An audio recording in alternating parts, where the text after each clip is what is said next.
എൻ്റെ ഫാമിലിയിൽ തന്നെ ഏറ്റവും ഡിസ്റ്റൻറ്റഡ് ആയിട്ടുള്ള ഡോട്ടറാട്ടോ ഞാൻ. ചെറുപ്പം മുതലേ മാറി നിന്ന് പഠിച്ചതുകൊണ്ടും വളർന്നതുകൊണ്ടൊക്കെ ആയിരിക്കാം. എൻ്റെ എന്തെങ്കിലും പ്രശ്നങ്ങളുണ്ടെങ്കിൽ മാക്സിമം ഞാൻ തന്നെ സോൾവ് ചെയ്യാനാണ് ശ്രമിക്കാറ്. And most of the times it's help me a lot. Obviously nursing field ആയതുകൊണ്ട് തന്നെ ഒരുപാട് ചലഞ്ചിങ് ആയിട്ടുള്ള സിറ്റുവേഷൻസ് ഹാൻഡിൽ ചെയ്യേണ്ടി വന്നിട്ടുണ്ട്. അതിൽ ഇന്നും ഈ ഒരു ഇൻസിഡൻറ്റ് ഞാൻ ഓർക്കുന്നുണ്ട് കേട്ടോ. ഇതിവിടെ പറയാൻ കാരണം മറ്റൊന്നും കൂടിയുണ്ട്. ഈ മാസം 12-ാം തീയതി ഞങ്ങളുടെ നഴ്സുമാരുടെ ഒരു ഡേ കൂടെ ആയിരുന്നു കേട്ടോ.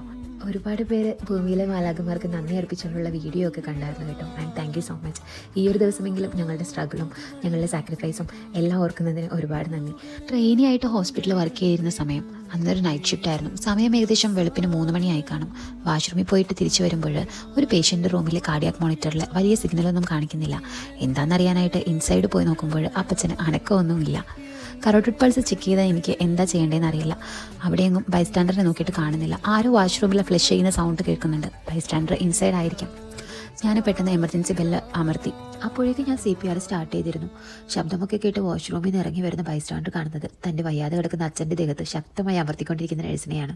അദ്ദേഹം ദേഷ്യത്തോടെ എന്നെ തള്ളി മാറ്റി. ഞാൻ ചുമരിലിടിച്ച് വീണു. അന്നത്തെ ആ വീഴ്ചയിൽ എനിക്ക് നല്ല ഇഞ്ചുറി പറ്റിയായിരുന്നു കേട്ടോ. തക്കതായ സമയത്ത് എമർജൻസി ടീം എത്തിയതുകൊണ്ടും ആ ഒരു സമയത്ത് CPR സ്റ്റാർട്ട് ചെയ്തതുകൊണ്ടും എൻ്റെ പേഷ്യൻ്റ് രക്ഷപ്പെട്ടു. കാര്യങ്ങളൊക്കെ മനസ്സിലാക്കിയ ബൈസ്റ്റാൻഡർ എൻ്റെ അടുത്ത് സോറി പറയുകയും അച്ഛനെ രക്ഷിച്ചതിന് നന്ദി അറിയിക്കുകയും ചെയ്തു. പക്ഷെ അപ്പോഴത്തേക്കും ഹോസ്പിറ്റലിൽ നഴ്സിനെ മറിച്ചതിന് കേസ് ഫയൽ ചെയ്തിരുന്നു. ഈ ഒരു കാര്യം വീട്ടിലറിയിച്ചപ്പോൾ പേടിയോടെ ഈ ജോലി ഉപേക്ഷിക്കണമെന്ന് അമ്മ പറഞ്ഞത് ഇന്നും ഞാൻ ഓർക്കുന്നുണ്ട്.